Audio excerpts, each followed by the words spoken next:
Hello. So we're picking off right where we left off. Just heading back down to the cave. We don't have too much inventory space, but we still have a decent amount, and we also have, iron ore. We have some ores still, so it's not that big of a deal.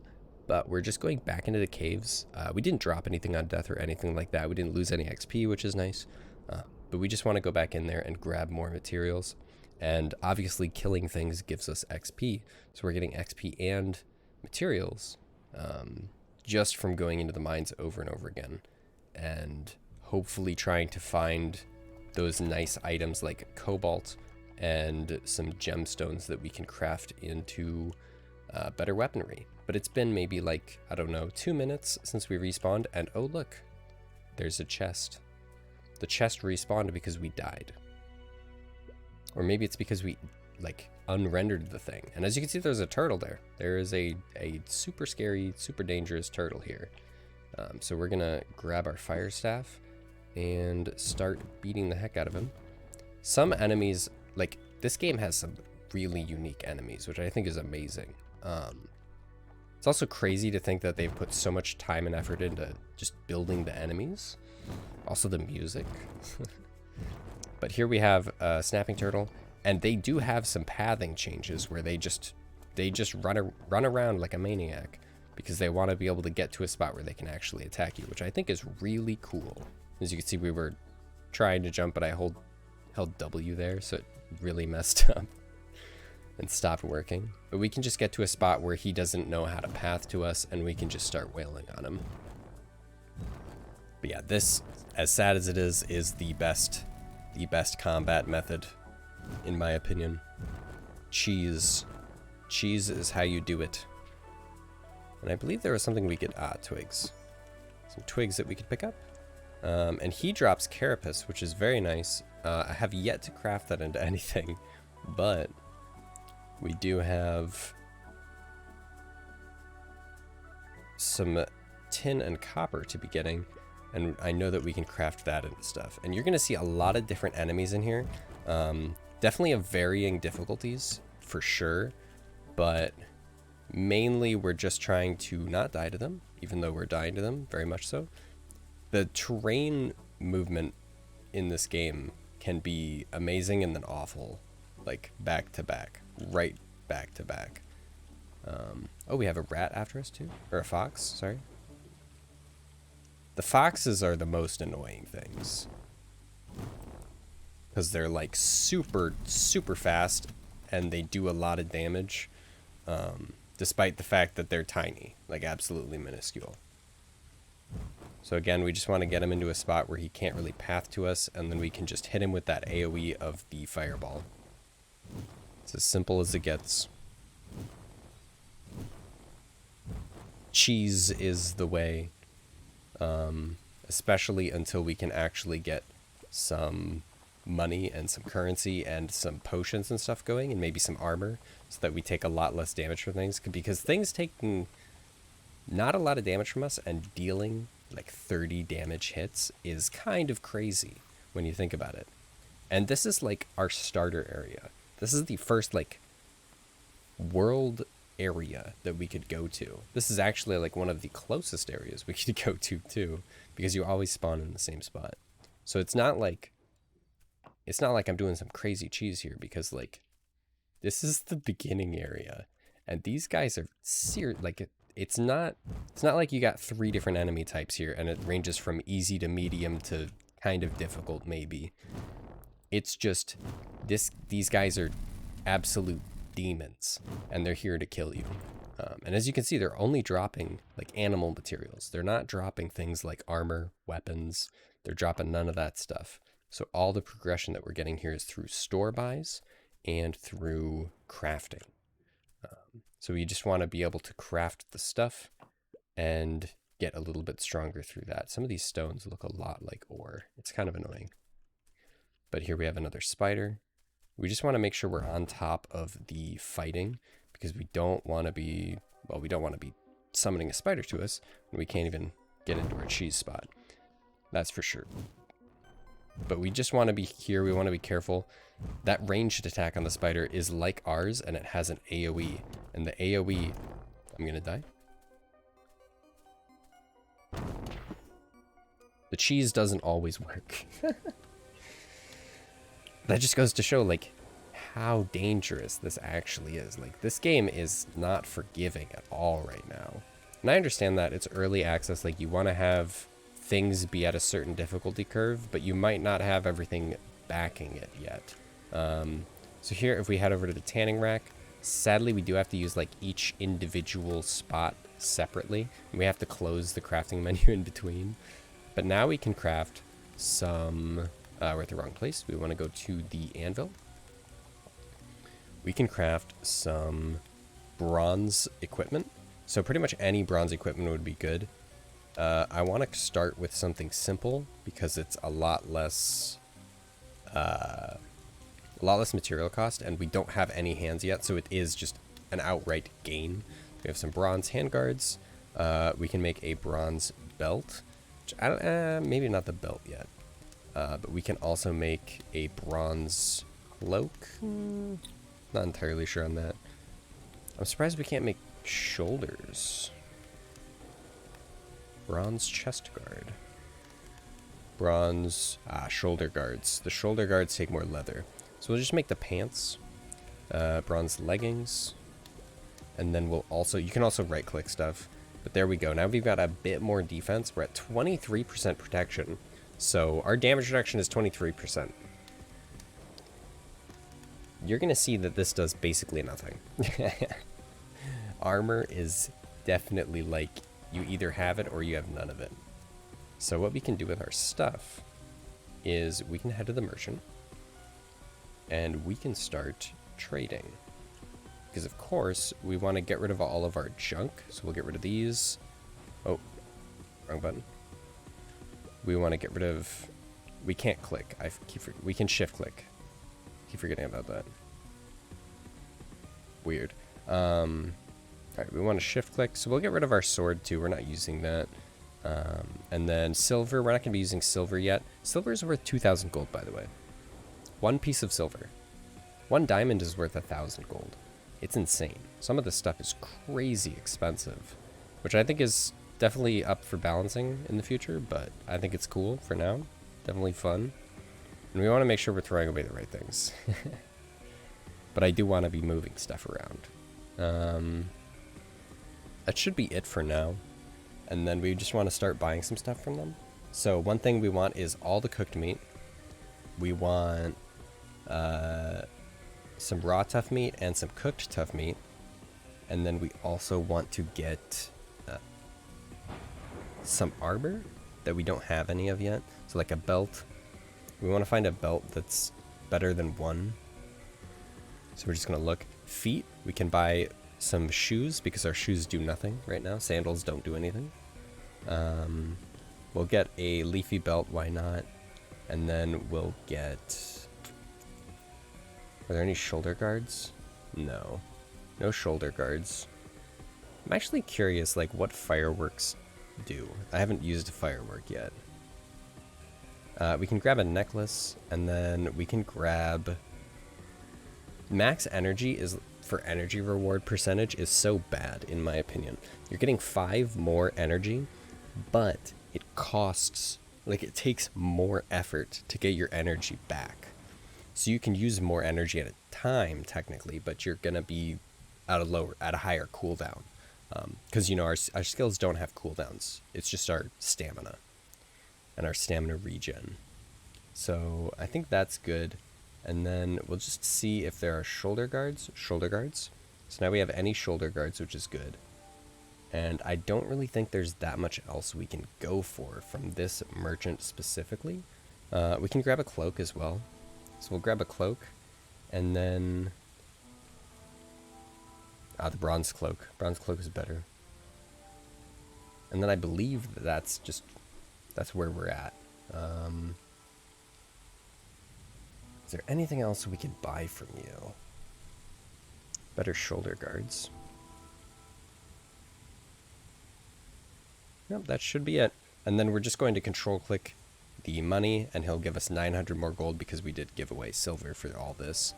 The cool thing is the silver just respawns. So even though we just got rid of silver ore for all of these, not absolutely insanely amazing things. We did obviously trade a renewable resource for arguably things that are difficult to find. So we'll put on the necklace, and then honestly, I want to try this. Beautiful. That was about as much as I'd expect. And then for these boots, we can just let them on the ground. People will actually come and pick it up and then probably try and sell it to us later. So can I... The one thing that's annoying is you can't actually cook at a campfire, and you actually can't rest at this campfire to gain health back, but we can cook at a crafting pot. The annoyance is really in that you can't cook out and about because there's only crafting pots out and about. Also, look at this reflections. Look at the reflections there. Definitely some NVIDIA action going on in this game. I'm just saying. Let's trade with this merchant, see what he has to offer. As you can see, we have some endgame sunsilk, as well as a beautiful, this doesn't actually do anything for your flight time, glider. It just looks cooler. And he has a diamond as well. And some other things that he has. I'm not entirely sure if the tea is something that you can drink while moving. Mostly we're just looking around to see if we can't find any resources that are hard to get to be able to start crafting more.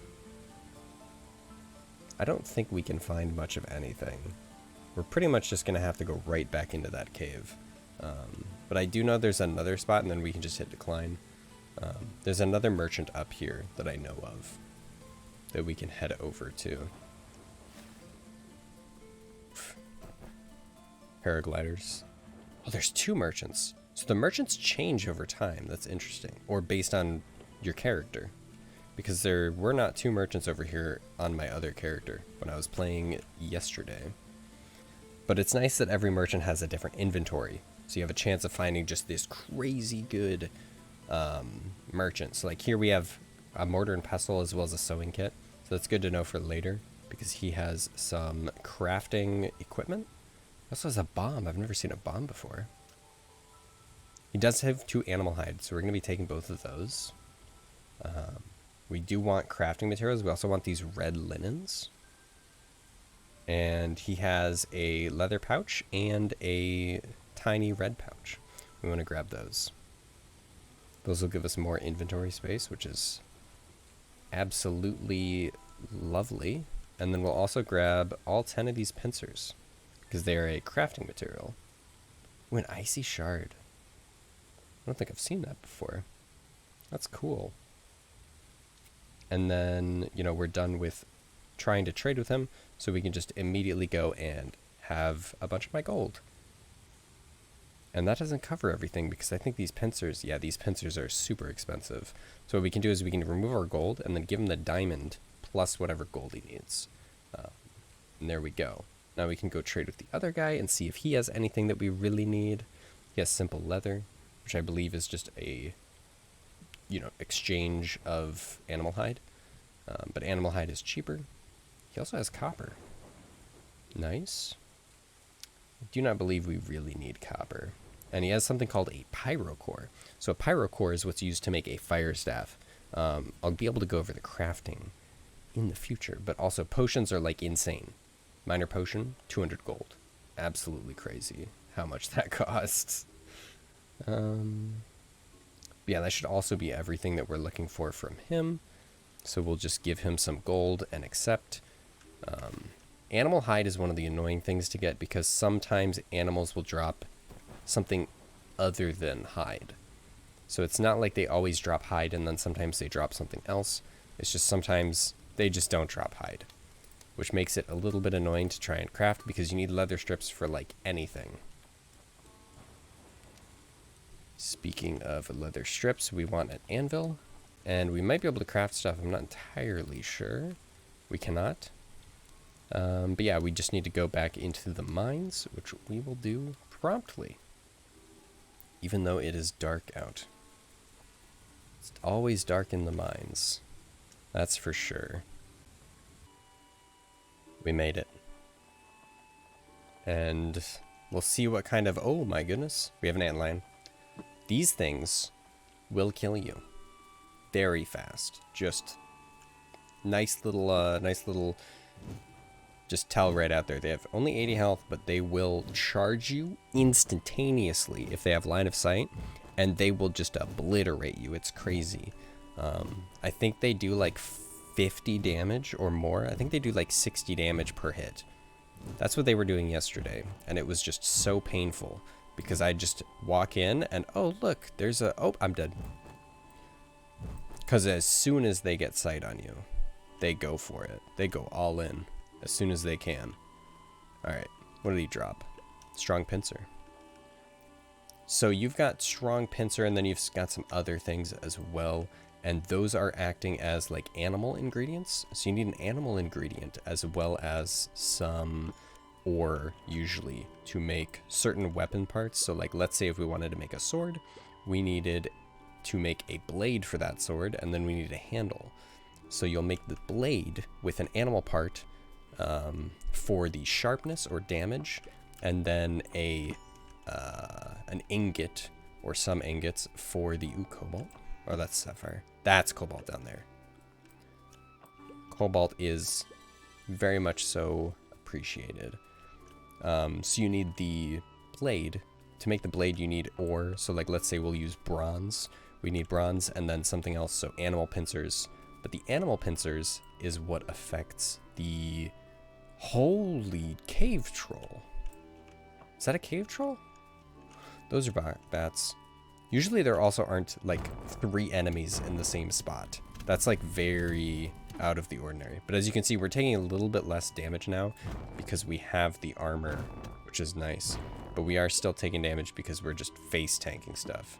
But we're totally fine to be doing that because we brought food with us. So we can just eat on up to full health.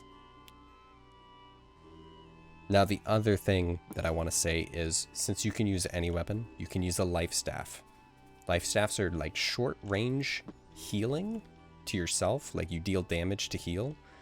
And I just want to get to a spot where I can actually cheese this guy. So like mainly you want them to try and path straight A to B line to you to be able to get them stuck below you, because a Dota Rock has 200 HP. How am I going to beat this guy? The blocking in this game is also alt. So if you press alt with a melee weapon, you're going to be blocking. You can't even block with a pickaxe. That's crazy. But the blocking is not 100%, and there's no shields. So it's not like you're going to be able to do some crazy parry, riposte nonsense. Maybe in the future, but not currently. Which means that what the heck was that sound? Was that this guy? But there we go. We finally got... He gave rocks as his drop, by the way. We finally got a level in our pyro staff. And we did get a level in mining, but we need 2 levels to be able to get our second level in this perk. And I like this perk the most, so I want to get this perk leveled up to 3 as soon as possible, because it gives us extra chances to get more things from it. So stuff like diamonds and cobalt, we're going to have that chance to get 2 instead of just 1, which means we found 2 cobalt next to each other would be absolutely insane. So logically, we want to make that happen as much as possible. So in the fire staff, we can get the shockwave, which I don't really like. It's not that powerful, and it's also not that useful because it's only in a horizontal line and not vertically around us. If it was a bubble, it would be amazing because it could hit things that are flying above you or things that are like slightly below you. But for now, I don't really feel like getting this. And then for our flamethrower, which is our right click, I don't really think this is that great until you can get massive amounts of XP in it. So we're just going to go for damage on our melee, on our primary, because let's be honest, that's always a good way to go. And then for our level here, we want to just make it so that we could probably get a cheaper dodge roll, because making it easier to dodge is definitely a good option. Let's get the cave troll after us. Now, I believe I can get him stuck here. I really hope I can get him stuck here, because if not, I'm going to die. And I will die fast. All right. Only 16 damage. Wow, what a loser. He is weak. That's for sure. Nope. He's just going to be able to reach me at pretty much any spot. And this is one of those things that's really annoying, is the whole, like, how am I supposed to fight him? Like, I shoot him once, and then I dodge. And then I shoot him once, and then I shoot him once, and then I have to dodge. Like, this combat is very not fluid enough. Especially since, like, this is the same level of cheese, except I have to be doing so much more active maneuvering. And imagine if another enemy aggroes to us. And by the way, I can't use my right click here. Because if I start using my right click, it takes forever to go off. And then I have to dodge. But it uses the same stamina bar as my dodge. So if I right click too much, I'm not going to be able to dodge. And this just makes it so much oof. So many oof right here. Because this combat is so... I don't know. Like, this is the only reason why I don't really like playing Cube World currently, is because the combat system is not that amazing. And if you mess up once, like let's say I miss one dodge, I die. That's just how it works. It's not like he's going to stun lock me, but it's like I put all this effort in, and it's not like anything I have is making me any more powerful. And especially in Cube World, things just reset, if I recall correctly. So you could be doing this, and then suddenly you're outside their aggro range, and boom, they run away. And you're like, I just put all this effort into this fight, and I have to do the whole fight over again. And I used 5 health potions in this one fight with this boss. See, there we go. We died, because we didn't roll far enough. So we just attacked a second time. And now we're back at spawn. And we can see, an enemy attacked, and they just picked up the stuff instantaneously. And we can't even talk to them to buy it from them. That's crazy. But yeah, now we just go right back. This is the gameplay loop so far, currently. Just a nice little rinse and repeat. But hopefully we'll be able to get enough materials to get enough stuff to not be dying too much. Because dying sucks. If we had some lifesteal stats, or like potions were easier to get, because like you either buy something or you craft it. And the crafting is, unless I'm just missing something, super expensive. So here we see a pack of things down here. So we're going to just land on this tree and fight them. Because why not? Now it does suck that I'm not fighting these things like super legit strats. Gotta be like absolutely legit when fighting them, but like how am I going to fight a pack of wolves by myself? Especially when there's no levels. Like, I'm not any more powerful than these guys because they're wolf level. They're just the level that a wolf is. And I'm just weak because I'm not wearing cobalt. Or I'm not wearing blood steel. But they do run away, which I think is really cool. They have the run and hide. Like, all enemies have the run and hide AI that they'll get. So eventually they'll just decide this fight isn't... Like, I'm not winning this fight, so I need to run away. But then they might come back and try and fight you. Oh, inventory's full? That's not good. So one thing we'll go and drop is stones, because we don't need them. And then we'll pick up the fangs, because fangs are an animal crafting resource. And being able to craft requires animal parts for the most part. So we'll just go ahead and grab all this stuff. So we actually have to go fight the wolves, because they're just whimpering now. Which I think is a really cool mechanic. Like, it's really cool that things will just be scared of you because you're being scary. Also, I almost tried to kill an owl. Poor guy. It is also refreshing that there's things that don't want to kill you instantly. But I have no idea what that is. So then we're just going to go, we're going to initiate the strats. We're going to walk over here, get up on here, and then arc the shot. With the bow, it's definitely a lot easier to aggro stuff from far away. Like when you want to hit a precise spot. We can't get him. So we'll just head back towards the caves. But yeah, that'll pretty much be it for this episode. I hope you enjoyed. I hope you liked the... I mean, it is a slow grind, and it's also just pretty simple gameplay loop, but I hope you're enjoying it, and I'll see you guys in the next cows. In the next video, where we will kill these cattle. We will massacre them for the sake of power, infinite power.